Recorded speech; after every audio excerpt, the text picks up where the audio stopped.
Je n'ai pas une compétence particulière pour donner mon avis sur tous les points qui viennent d'être abordés. Mais par contre, sur la méthode, je suis étonné qu'on appelle ça un projet régional de santé, parce qu'en fait, je ne vois pas de projet proprement dit. Il y a des verbes. Dynamiser, renforcer, adopter, prévenir, prendre en compte, soutenir, embarquer, accompagner, développer, organiser, poursuivre, améliorer, permettre, structurer, garantir, assurer, anticiper, promouvoir, favoriser, valoriser, maintenir. Et puis d'autres. Il y a des verbes. Ces verbes manifestent une intention, c'est clair, une bonne intention, et un certain dynamisme. Mais le véritable projet, ce sera la réponse, ces verbes. Les verbes, ce sont les objectifs. Le projet, ce sera la déclinaison des moyens qui seront mis en œuvre pour que ces objectifs soient atteints. Bon, voilà comment je conçois les choses. Donc je suis désolé de vous dire que pour moi, ce n'est pas un projet que vous présentez. C'est une déclaration de bonnes intentions avec plein de verbes à l'infinitif. Et moi, personnellement, ça, je peux vous dire que ça ne me satisfait pas particulièrement.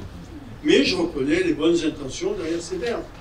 Ce qui sera important, c'est de voir quelles seront les décisions et les projets qui seront mis en œuvre pour que ces verbes aient un sens. Voilà ce que je voulais dire. Pour ce qui me concerne, je ne rentrerai pas dans les détails, je n'ai pas la compétence. Qui souhaite intervenir? Monsieur Larrazabal. Oui, merci, Président. Parlez bien dans le micro. Merci, Président. Je partage, puisque j'étais au conseil départemental lorsque ceci nous a été présenté, je vous avoue que je n'ai pas tenu jusqu'au bout.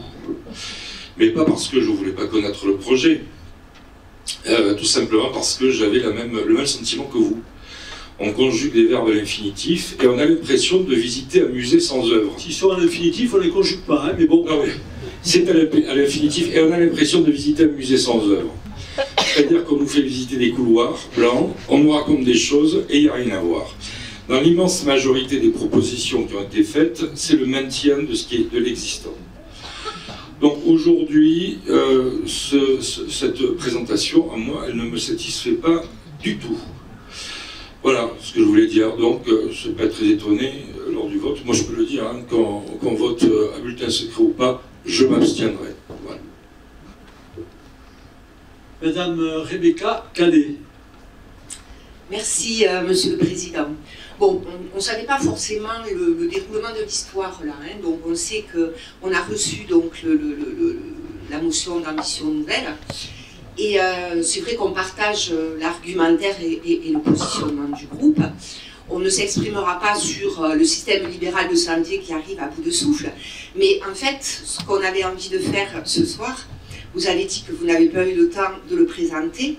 Mais nous, en fait, on avait envie justement de mettre le programme régional d'accès à la prévention et aux soins un peu en lumière. Parce qu'en fait, c'est l'occasion qui nous est donnée, hein, dans cette assemblée, de parler des inégalités sociales de santé, des déterminants sociaux de santé, qui sont les conditions dans lesquelles les gens naissent. Hein. Je reprends in extenso, parce que vous avez tout dit. Hein. Au-delà du catalogue, il y a quand même des choses très intéressantes. Donc, dans lesquelles les gens naissent, grandissent, travaillent, vivent et vieillissent. Et l'ensemble des systèmes qui façonnent les conditions de vie quotidiennes. Elles creusent les écarts, ces inégalités sociales de santé, sur l'espérance de vie et sur l'espérance de vie en bonne santé. La position dans la hiérarchie sociale impacte l'état de santé, et particulièrement le recours à la prévention et aux soins. Vous avez insisté. Donc le renoncement, les freins multiples, financiers, culturels, handicap, on aurait pu en parler ici. Il y a des chiffres, voilà, hein, vous publiez un tableau de la DARES avec les accidents du travail et l'exposition aux produits chimiques, qu'on soit ouvrier ou cadre, c'est multiplié par 7 et multiplié par 10. Mais on y vient. Il est quand même fondamental d'admettre, et ça, vous le dites, que l'accès à l'offre de soins n'est pas le seul déterminant de la santé, qu'il ne représente qu'une portion congrue de la réponse, 10%, Quelles sont les questions les que vous systèmes, j'aimerais juste venir... Quelles sont les questions que vous envisagez de poser à Madame? Ça arrive, Monsieur le Président. Parce que si vous faites une déclaration... Ben non, mais ça arrive. Si vous me laissez 2 petites minutes, ça ne sera pas plus loin. Donc voilà, une portion congrue, 10%. Les systèmes de soins et de prévention ont souvent renforcé plus que réduit ces inégalités sociales de santé. Elles sont donc évitables, à condition d'avoir la volonté politique d'agir sur les leviers mobilisables. Et ça nous concerne. Et c'est là qu'il nous appartient d'agir. Introduire une préoccupation pour la santé et l'équité en santé dans toutes les décisions relevant de nos politiques, en agissant sur les déterminants sociaux tout au long de la vie, en partant des besoins, et vous l'avez bien dit, exprimés par tous les habitants, les visibles et les invisibles. Donc on y vient. Cela doit effectivement avoir une traduction concrète, vous le dites aussi. Donc comment et en quoi l'ARS peut aider les politiques que nous sommes, en associant tous les acteurs, voilà, en leur donnant du pouvoir d'agir, les moyens de coopérer, d'innover et d'expérimenter.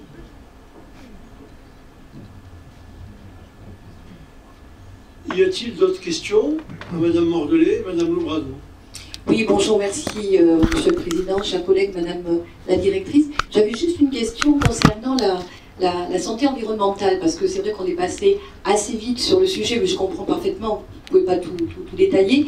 Pourtant, les maires que nous sommes sont régulièrement interpellés par nos administrés sur la question du moustique-tigre, et même si nous avons déjà eu l'occasion de réfléchir et de nous informer sur les moyens de prévention, on voit bien qu'ils sont nettement insuffisants et il ne suffit pas de dire qu'il faut vider les sources d'eau, etc. Enfin bon, les personnes sont de plus en plus impactées par ce problème, avec finalement peu de solutions et avec des risques bien évidemment pour la santé qui sont régulièrement mis en avant sur le plan de l'information. J'ai vu que dans certaines communes de France, on allait sur des opérations même de démoustication assez importantes. Moi, je voulais vraiment savoir où est-ce qu'on en était dans le département et comment est-ce qu'on pouvait agir plus efficacement avec nos administrés. Quels sont en fait les moyens d'accompagnement que vous pourrez nous proposer assez rapidement d'ailleurs. Merci. Merci. Est-ce que vous voulez déjà commencer à répondre, Madame Mordelet, s'il vous plaît? Oui, tout à fait. Y compris sur les verbes, hein, vous avez le droit. Ah, je peux répondre sur les verbes. Alors, honnêtement, j'ai peur que ce soit aussi peut-être la qualité de ma présentation qui fasse que vous perceviez quelque chose qui n'est pas. Et je m'en excuse, j'ai peut-être mal décrit, reflété le travail des acteurs du CTS parce que vraiment, dans le cadre de leurs ateliers et des objectifs opérationnels, ils proposent des actions réelles, concrètes. Alors certes, on l'écrit avec des verbes, mais en tout cas, ces acteurs-là, nous-mêmes, on les accompagne pour mettre en place ces actions et certaines sont déjà en train d'être mises en œuvre. Donc l'idée, c'était pas juste de faire un joli document et avec des couloirs blancs, je reprends votre expression, je comprends très bien ce que vous voulez dire et en plus, je pense que on a beaucoup vécu aussi, y compris les acteurs de l'ARS, le PRS2 comme quelque chose de très froid et qu'on n'arrivait pas à appliquer sur le territoire. Mais là, cette démarche qui part des acteurs, on travaille avec les acteurs, on leur dit quelle est vos priorités, comment vous le voyez en termes de déclinaison en action et comment on va le faire ensemble. Je ne sais pas comment on peut faire plus concret et échapper finalement à ce biais de technocratie dont on nous accuse régulièrement et sûrement de façon légitime. Donc peut-être que j'ai mal présenté les choses, peut-être que j'ai pas assez incarné la volonté des membres du CTS vraiment de s'investir et d'aller loin dans les actions. Sachez que le directeur général de l'ARS, il est aussi très engagé dans cette volonté de faire avec les acteurs du territoire et de cesser de calquer une réalité nationale, régionale, partir seulement de l'existant et d'enfermer tout le monde dans des normes réglementaires. Il a vraiment très envie de partir voilà, du vrai besoin et d'accompagner les projets. Donc oui, ça se décline par des verbes, peut-être que ça ne sera pas suivi d'effet, en tout cas sachez que la volonté elle est vraiment là, et cette méthode, j'ai pris peu de temps pour la décrire, mais c'est vraiment une inversion de paradigme majeure pour justement contrer ce biais-là et être un peu plus opérationnel qu'avant. Donc si c'est pas réussi, si j'ai pas pu réussir à vous le montrer, j'en suis vraiment désolée, mais en tout cas je comprends votre impression, mais sachez que derrière, il y a vraiment tout un conseil territorial de santé élargi, une démocratie sanitaire qui essaye de proposer des actions qui viennent du territoire et qui répondent aux besoins du territoire, mais ça n'a pas l'air de vous satisfaire. J'en suis désolée. Concernant ce qu'on appelle le PRAPS, oui, c'est un document essentiel, vous avez raison, Madame la conseillère, et vraiment, je regrette de ne pas avoir pu vous le présenter. Finalement, la question que vous me posez, c'est la question du contenu du PRAPS. Donc du coup, comment on peut faire pour aller plus loin? C'est vraiment... alors je ne vais pas résumer le PRAPS, mais c'est vraiment, donc toujours, il est structuré toujours avec ces 6 engagements, mais l'idée c'est de travailler sur des actions, des défis qui sont particulièrement ciblés sur les publics vulnérables, notamment en matière de prévention, d'aller vers ces publics-là, de formation des professionnels de santé aussi, c'est essentiel parce que ce sont des publics spécifiques et parfois les professionnels peuvent passer un tout petit peu à côté par un déficit de formation. Il y a aussi le lien entre les acteurs, parce que les acteurs peuvent s'organiser, notamment quand on est en pénurie, on a tendance à se replier sur soi, la coordination et le parcours c'est déjà difficile, et alors pour les publics vulnérables, le parcours il n'existe plus. Finalement, on peut proposer un parcours en situation de pénurie quand on est plus dans une situation plus ordinaire, dans ce qu'on appelle le droit commun. Mais dès qu'on échappe un peu à la règle, dès qu'on est en difficulté sociale, dès qu'on est un peu à la marge, effectivement, on n'a plus de coordination d'acteurs, on échappe un petit peu au système. Donc il y a vraiment tout un travail particulier, ciblé, sur l'organisation des acteurs, et par exemple, sur le lien entre le social et le sanitaire. Sur le fait que les acteurs sociaux, les travailleurs sociaux puissent être travaillés avec les acteurs sanitaires, puis ils puissent avoir un lien sur certaines situations complexes, par exemple, pour pouvoir accompagner ces publics-là. Il y a aussi un travail sur le fameux engagement 2, sur le fait d'être acteur de sa santé, particulièrement à cibler sur ces publics vulnérables qu'il faut aussi aller chercher et vers qui il faut aussi communiquer. Et trouver des moyens de communication plus spécifiques. Je réponds de façon très partielle et je m'en excuse, mais vraiment j'ai essayé de... Vous aurez évidemment la présentation du PRAPS. Sur la santé environnementale, ça répond encore une fois à une question qui me tient à cœur et c'est aussi une impasse que j'ai fait parce que devant le conseil départemental, j'ai présenté le PRSE, le projet régional de santé environnement.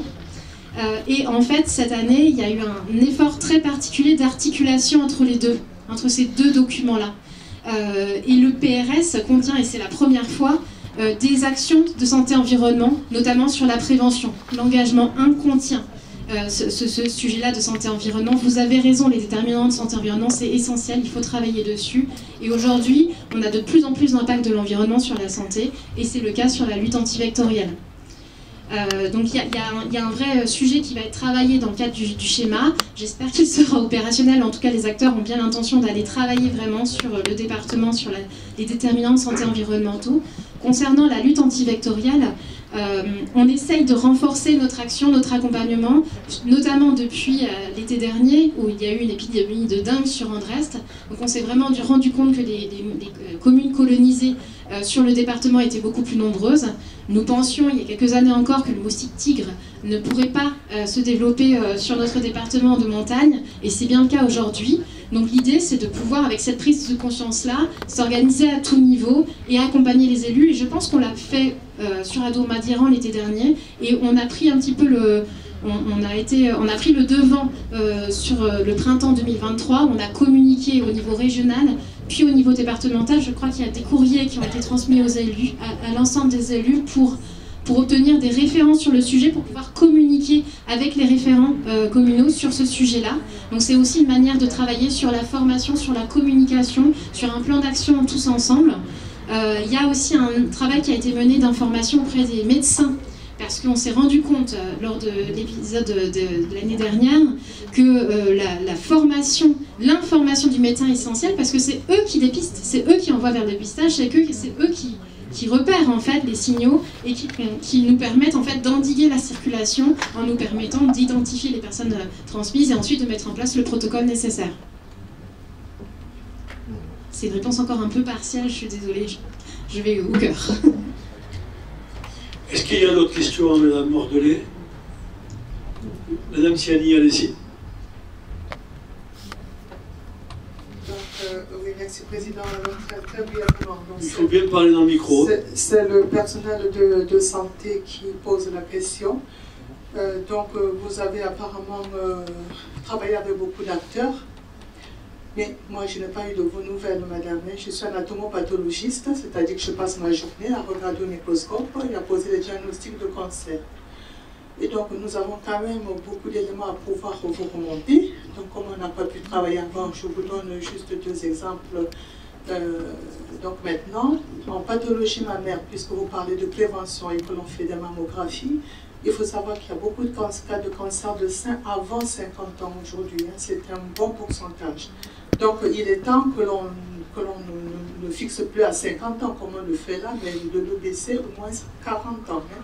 Quitte à même 35, puisque moi j'ai vu beaucoup de cas entre 35 et 40 ans, et qu'on pourrait faire la mammographie au lieu d'une fois par an, mais tous les 3 ans, par exemple. Hein, bon, moi je comprends qu'on ne puisse pas le faire en 35 ans chaque année, mais au moins on peut le faire tous les 3 ans, comme pour les frottis, ou quand c'est normal, on fait tous les 3 ans. Donc c'est un élément important, et ça ne date pas de maintenant. Cela fait une quinzaine d'années que je me rends compte qu'il y a beaucoup de cas de cancer avant 50 ans.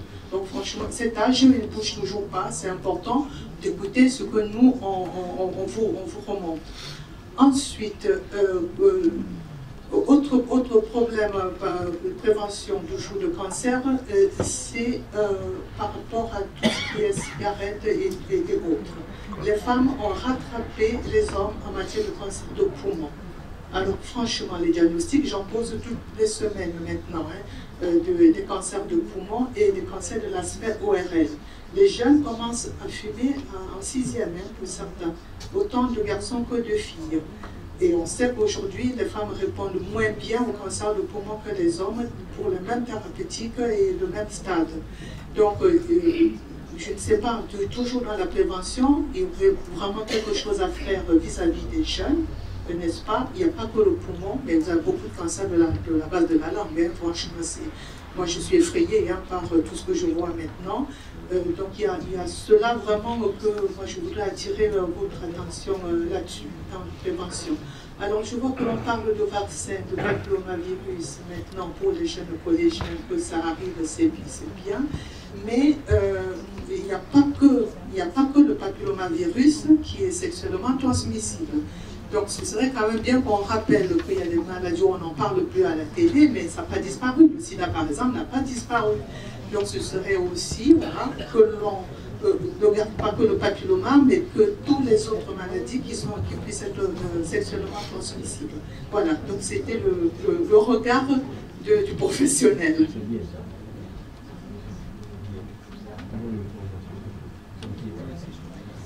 Et je vous en remercie sincèrement, c'est extrêmement intéressant. Alors on remontera évidemment vos propos sur le cadrage national des campagnes de promotion, des âges, etc. On a peu la main, ça c'est vraiment cadré au niveau national malheureusement. Ces âges-là, on nous remonte que ça n'a plus de sens, ce cadrage-là n'a pas toujours de sens.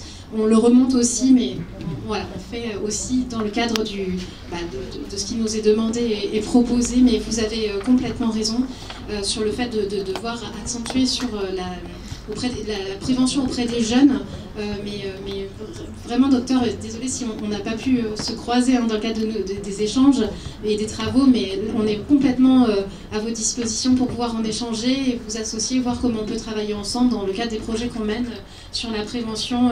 Et je parlais il y a quelques jours avec la directrice académique des services de l'éducation nationale qui nous disait qu'elle était très partante pour travailler avec nous, pour intégrer un peu le milieu scolaire et travailler, articuler la prévention avec le milieu scolaire. Donc il y a vraiment des choses à mener, on est tout à fait d'accord.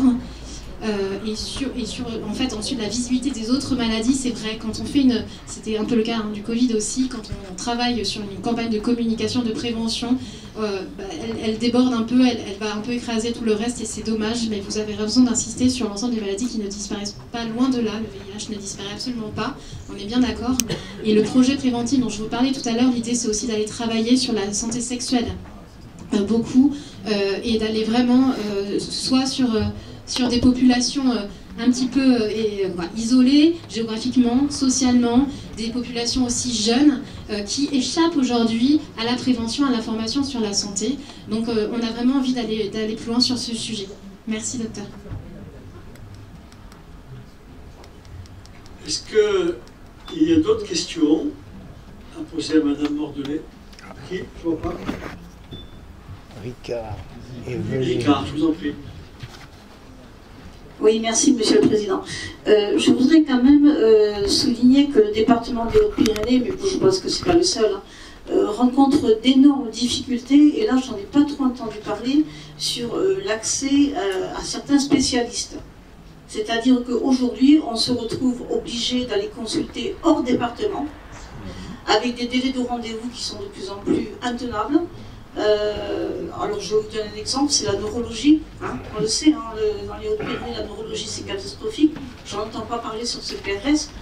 On se retrouve aussi confronté à consulter dans le domaine privé, avec des dépassements d'honoraires, et là je rejoins Madame Calais, hein, tout le monde n'a pas les moyens de payer des dépassements d'honoraires, et moi je voudrais savoir si ce PRS va travailler là-dessus, parce qu'il y a certaines spécialités qui ne sont pas ou peu pourvues dans le département des Hautes-Pyrénées.